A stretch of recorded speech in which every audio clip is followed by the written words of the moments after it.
How do I feel about remote working?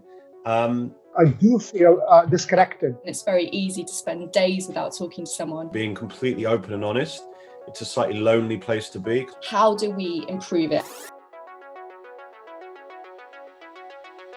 COVID became the sort of chief digital transformation officer for every company on the planet. And the big risk that companies are dealing with at the moment is the idea of the tale of two offices, a bunch of people in a meeting room and a bunch of people at home. So how do we bring the office and the home together? That's a whole world of thought that people are only just starting to get to. What companies have to think about in this hybrid environment is communication. How do you look after the workforce at this time of actually extraordinary anxiety and difficulty? What is it that you can do remotely, virtually, that is creating the right mental well-being environment? Everything that you do is a scheduled meeting. How do you create a sense of informality? Without it being the little digital hand coming up can say, can I speak next?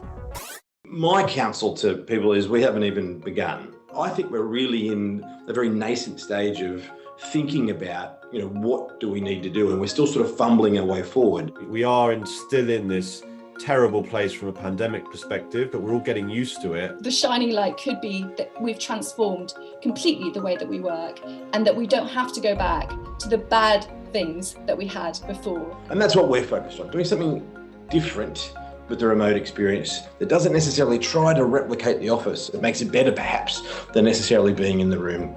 As everyone became used to what was going on in this world, a digital coaching platform made so much sense. Don't try to replicate what you had. Look to reinvent. Create a culture that still allows for spontaneous thinking. Keep the person at the center of your thinking and create a sense of belonging.